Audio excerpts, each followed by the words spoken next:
Indy Mogul. First films. First films. First films. First films. First films. First films. First films. Indy Mogul presents First Films. Hey Indy Mogulers, welcome to First Films, the podcast where we talk about filmmakers' early stuff, their first work they did when they were kids, and also kind of what led to their big break now working in Hollywood or the industry or however we want to talk about it. And sitting down with me today are two wonderful, very like-minded, very similar-looking individuals. You may have just seen them in our Saturday morning special where they created an incredible Ed 209 DIY robot suit costume thing. We struggle to figure out what to call that thing. It's David and James Codeglia. Hi. Hey, how's it going? Is that the right pronunciation? That was lovely. Yeah, it rhymes with familia. Oh, okay, good. All right, perfect. It's a good Italian mobster name. Describe a little bit about what you guys do now. Well, we're currently freelance filmmakers. We live in Hollywood, so kind of living the dream, just waiting for someone to start calling us the Codeglia brothers. Right. Like the Duffy brothers. Yeah, that'd be good. Or the Wachowski now sisters. Oh, sure. I mean, Totally. It doesn't matter the pronoun, as long as you're linked by last name. But no, yeah, we're freelance filmmakers, so we offer services like I'm a director, James is a cinematographer, and we're currently developing potential TV shows and features. But we worked on a lot of cool big movies, just offering camera stuff, doing visual effects for movies. Can you say what movies? Yeah, Yes, absolutely. we We can. worked on our most proud are Star Trek Into Darkness and Star Wars The Force Awakens. We actually got to shoot behind the scenes, which was so much fun because you just hang out with these geniuses watching them make a movie that you care about, you know. So It must we're have been huge. like the countless like pinch me moments. We've had very many, and it's sort of just, the freedom. Here's a camera. We want you to document everything you think is cool, and you have freedom to point that camera at the things you think are awesome. And that was a thrill. Yeah, what's weird is behind the scenes is sort of a ignored department because they're busy making this movie, and you have a camera. It's kind of up to you to look around and think, well, this is interesting. I wonder how this works. So you pursue that story. You put the camera in people's faces and say, how'd you make this? It's like, oh, hey, look, there's the Millennium Falcon. I wonder if people would be interested in how that thing was made. Hey, did you make it? Tell us how you made it. It's funny because I actually watched the behind the scenes that you guys did on, I think it was the Star Trek, J.J. Abrams. Yeah. The film. second one, Into Darkness. And I think I just mentioned just kind of randomly how much that was like my favorite. But behind the scenes is just like amazing if you see that. And then you guys were like, oh yeah, we did that. I was like, well, that is insane. It is insane, yeah.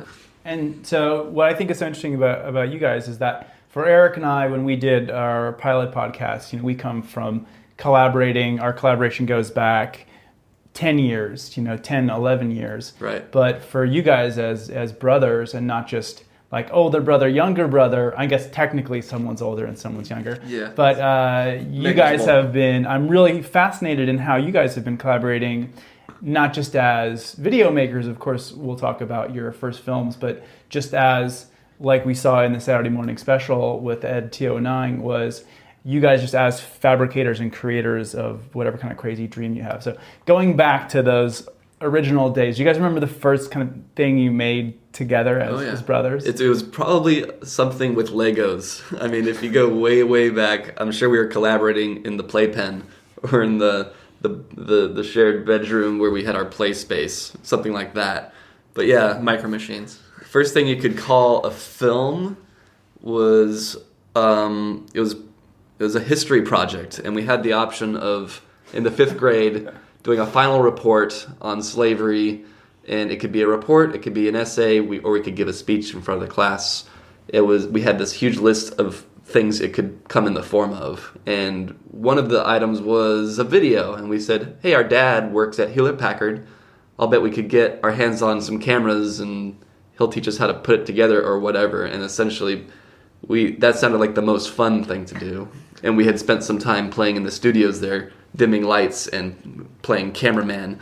And so we said, that sounds like an easy A, let's try that, and that's what we did. Well, don't forget that when in 5th grade, we had just moved school districts from a very, not great one to a very good one. So we were way behind. So we kinda were both skipped- getting D's and F's in school. We kind of skipped a lot of things that were important. Yeah, and we Like reading. like reading, How to read. or how to learn.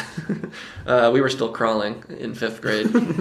No, so we got there and we were like, well, we're not doing very well. I think maybe we even asked if we could do a video. I don't remember.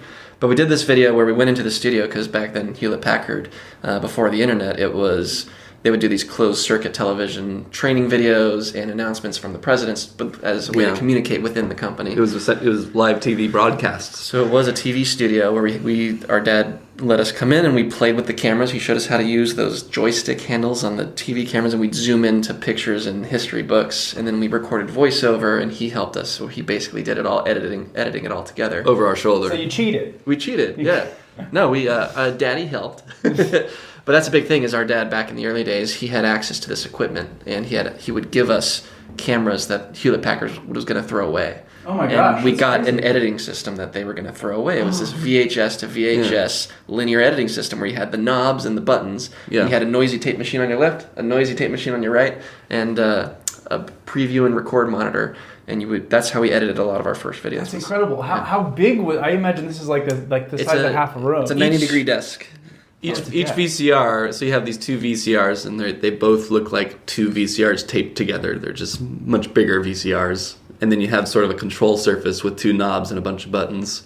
And it was as linear as editing gets. Even with film, cutting it together, you could add in 5 seconds or take 5 seconds out. With VHS tape, you had to go from start to finish, and you can't cut the tape, and you can't move the images around on the tape, so it was very much edit as you go. If you want to take time out or put time in, you have to make a new copy, and as you know, every copy gets significantly worse. Going beyond the technical specifications, let's get into the creative. You've got this incredible tool that you have rummaged. Your dad's rummaged from Hewlett-Packard's garbage. What do you guys do with this tool? What are some of your early creative ventures? Well, once we got that easy A in history class, which kept us from being held back a grade, we realized this is the way to do any video project for school now. So every teacher that allowed us to, we asked them if we can how about a video instead of a paper? Okay, great. Instead of thinking, can we play? I think at that point we had maybe started to have summer jobs in high school, and we could actually put money away and buy pieces of software that let us draw on top of a frame like in Photoshop, and then the next frame you can draw on top of it. So it was a paint program where you could draw right on top of video, I remember. So we thought right away, gunshots. We can do gunshots finally, because all we did were guns and lasers and lightsaber videos. Yeah. So we did this whole video. I think we were in high school now, and it was a video where I go around killing a whole bunch of James clones. I was wearing some badass outfit, badass meaning like the really shiny rainbow Back to the Future hat and like a fake leather jacket and sunglasses, and I just had a stupid laser gun prop that we made in wood, out of wood. And I think I am spray painting Rebel on the side of a building, and that was done in visual effects. It says, aha, and someone says, stop, evildoer, and I go, oh my god, and run away, and then that starts the action. Because spray painting, you deserve to get shot with a laser. It was an excuse to just do a whole bunch of me doing lots of laser shooting. We got this machine that could do Strata Media Paint, which is the program we talked about, painting on top of frames. And the way to get stuff in and out was through a VHS machine connected to it. So you shoot your footage, you pop in the VHS, it's connected to the machine, and you play it back and capture it. So already it doesn't look great. You can capture, on the computers back then, it was like we had 200 megabytes of disk space? It was 2 gigabytes. 2 gigs. 2 gigs, that's 2 gigabytes, which was awesome back then. And so at what point, you're in California, you're in Silicon Valley, at what point do you feel like you sort of transition from those early films to becoming professionals? You remember your first paid gig? Yeah. No, but I remember high school being good creatively. I mean, all this stuff's very technical sounding, but what's good about all that was James and I had a very sheltered, easy life. We had no real drama in our family or any of that stuff. So all of our movies and basically who we were growing up all this time was very imaginative. So everything we'd come up with was dragons and monsters or lasers and spaceships or, battle scenes and explosions and nukes and all that really fun sci-fi what-if things. So having this sort of visual effects stuff let us do that. There were no sad stories. Yeah, we weren't dramatic and didn't do videos about loss. Because some people, of course, are working through, working through issues. We had nothing to work through. We made a lot of videos with our friends, either for school projects or just during the summer when we were bored. You add to that the fact that we had some of these tools early meant that most of our movies were not good stories or structures or characters, but very much, what can we do with this toy? Oh, let's make a cool explosion, cool lasers and stuff. So they became very much a good representative of what Hollywood is right now, which is, look how cool this looks. What's it about? I don't know. Terrible storytelling, but looks professional. What was wasn't that the Wachowski movie with like the rollerblading? Did you guys watch that? Oh, yeah. Jupiter Ascending. Yeah, that was fun to look at, wasn't it? That so sure pretty. Was. I kind of enjoyed that weirdly more than I thought I would, but a very stunning film. Now, I'm curious about you guys, your working dynamic, like as brothers, growing up. Did you find that, would you have normal kind of brotherly confrontations, or have you guys always been pretty, copacetic? Or you guys always like mesh well together as like, a duo here? We still have arguments in the car about, no, you said this, that's why I got confused about this, and most of our arguments are about why we're arguing. The best argument we had in recent memory, we were talking about folder organization in terms of what the client sees when we deliver our visual effects shots, and we had a disagreement about what the folder naming structure should be. And I actually got so mad, I had to walk around the neighborhood to cool down. And then you realize... I think you probably realized I'm right? That was why I got so mad. James was right, of course. So, it was infuriating. Folder naming, it's a very hot button issue these days. Oh, yeah, plenty of relationships. If you look online, you go on Twitter, you look at CNN, all they're talking about is proper file naming structures. I mean, lots of divorces, that's what they're... it's that kind of... We couldn't agree on folder structure. That's why they call it file for divorce. Right. They can't figure out what the folder structure for their divorce papers are. Our first paid gigs were weddings. Right out of college. So we went down to college. Our stuff got good, I think, in high school. We started to come up with structure. I think those videos were actually funny. Welcome to Horrific Theater! Before our feature presentation, we're proud to present to you this preview of a future feature soon to be presented as a presentation. Attack of the incredible giant man-eating rats with laser beam eyes. What in the name of Caesar's ghost? Look over there! I think just before we did wedding videos, the guy who put the idea into our head that, hey, these funny, silly videos you're making, you could make money with this. And we said, what? His name was Richard Alapaz. He was our band director. We were both band nerds in high school. But he said, hey, you guys should make a documentary about the season of marching band and sell copies. And we said, sell copies? It was like following the band throughout its various tournaments, because we did field shows with pictures, and so we document the band's rehearsals and travels and big competition wins.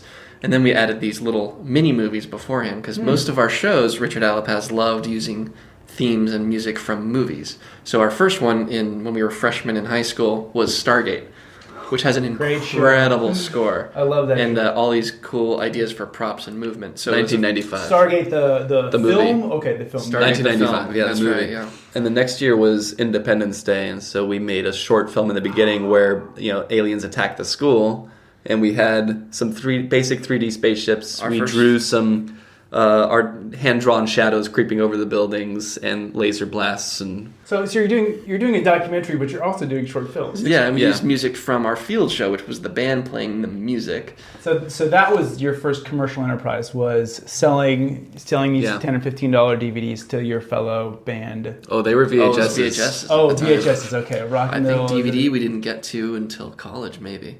And so then you get, of course, sucked into the wedding videography world, which I think is just one of those college. kind of like rites of passage for any creative person. And these brilliant ideas came from other people. Someone said, we like your documentaries, would you come film our wedding? And so, none of this came to us organically. It was all other people's ideas. Once we graduated from college, we most of the time paid the rent through our services. So until we worked for Disney around 2008 or 2009. What would you say were the keys, just the kind of universal practical advice for people who, want to get work like that? What were the kind of keys that got you into the door over at Disney? For us, it was two things. It was, number one, who you know. So we were friends with people and we were working with our friends at Invisible Engine making videos. So when they got that opportunity to work there, they eventually brought us along.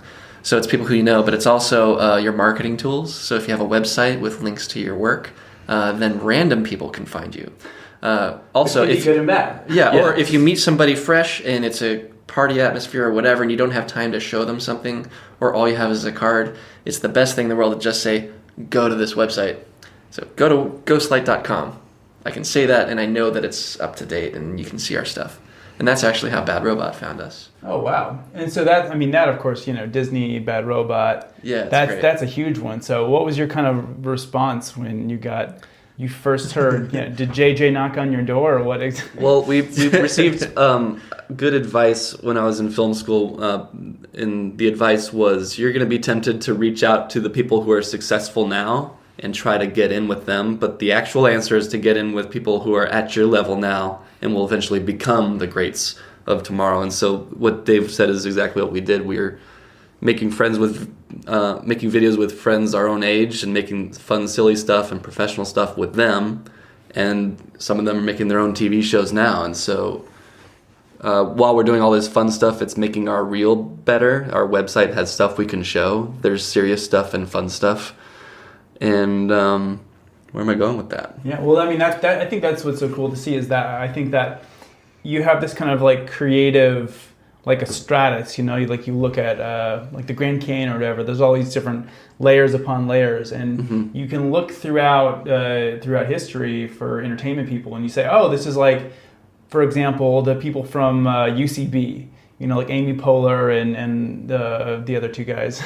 Yeah. And you just kind of see this whole group of people that just kind of come up through that. And so, that's what I think is so cool about being out here in LA. People ask me, what's your advice for up-and-coming filmmakers? And I think the regular answer is like, just keep creating stuff and keep making stuff. And that's a good answer. But I think that for me, the even more important thing than that was to move from like small town Wisconsin to California and be surrounded by people who are doing stuff that you're impressed by. Yeah, I think that's really key too, is who you're around. Definitely, I think it definitely always make something, even if you don't know what to do. Like, just try a shot. Just try making something, makes your resume, your reel better, and then definitely collaboration. So, like you said, going to a city like Los Angeles, which I didn't expect to like. I came down here for film school, went to USC, and I thought, well, I have to go there because that's where movies are made. And I ended up loving the city. So it'll surprise yourself. But yeah, like you said, you meet so many people. A lot of them are shysters. And you'll learn the difference. It's okay. But it's really easy to spot the shysters because when they say trust me. Yeah. But yeah, so you have make lots of friends and then try to work with your friends. Don't just work by yourself. Meet somebody who's a better writer than you. Say, hey, did you write something? Because I'm looking for something to direct. Yeah, you have to collaborate, and you also have to, like you said, coming to LA, you have to be in a place where happy accidents are going to happen. You're going to run into people you respect or want to work with together just by accident, Or it makes your job that much easier. Yeah, you'll bump into somebody that'll be like, you know what? I have a project coming up. Yeah. I just remembered you exist. And you're like, here's my website. Perfect, exactly, yeah. And it's a good thing to have a website too, because even though we didn't know them, I was working at Disney, and I got a phone call from this guy, David Baranoff, who works at Bad Robot. He said, hey, I'm from this little studio. I don't know if you've heard of us, Bad Robot. They were smaller at the time. They'd done a lot of TV, and they did Star Trek. But people don't know the name Bad Robot. At the time. At the time, they didn't. And but I said, of course we've heard of Bad Robot. We're huge fans of this. And they said, well, we're fans of you guys. We've seen your website. And the website. It's the website. That blew my mind. So we had a few meetings. We went over there. And we talked to a few people, and they wanted to try us out. What we heard was that JJ was looking for two guys to sort of be the generalists. Resident filmmakers in-house, so that people who could do a little of everything. Do some photography, do some Photoshop, do some filming, do some visual effects, do some editing. Right, so the first thing was JJ was doing a little stop-motion animation test. We won't say what it was, but it was... come over and do some silly stop motion. Because he's like us, which was, JJ likes to make fun, dumb stuff with his buddies. So he is making these fun things, and he was experimenting with stop motion. So we came over, we tried a thing, and that's when we met JJ, and he came in. So we met him mid-posing these little robots for stop-motion animation, and that's how we met him, was working. That's incredible. Yeah. So we're in the middle of posing these robots. He comes in and he goes, "Oh, this is my favorite thing." And he was a sweetheart, and he's the coolest guy, and we immediately were talking about the work. We didn't go into, we're fans, we love this movie. And that's always an important thing. I mean, you don't want to, I find you meet someone you're impressed by, like you don't want to go into that fan bucket, because once you we try get not in to. that fan bucket, it's hard to get out. It's hard Don't to be like, respected if get you're a picture fanboy. or I would say if you see somebody you know who's a celebrity, if it's a work environment, go ahead and introduce yourself. If they're buying groceries, leave them alone. Right, yeah. But when you do meet somebody, and we try to do this, and I sometimes fail to not become a fanboy, but we do say, hey, nice to meet you. Here's what we're doing on the project. Here's our website. Yeah, great to meet you. Here's our website. Please hire us. I'm a big fan. Yeah. Just kidding. Speaking of just making stuff, and even if it's silly and old, one of the main things on that first phone call from Bad Robot was him telling us how much JJ was like us, where he just loved to make little films in his backyard with nothing. And that's exactly what we did, and that's still the kind of filmmaker he is. So I'm kind of thinking all that silly backyard filmmaking we did was a big part of us getting hired there.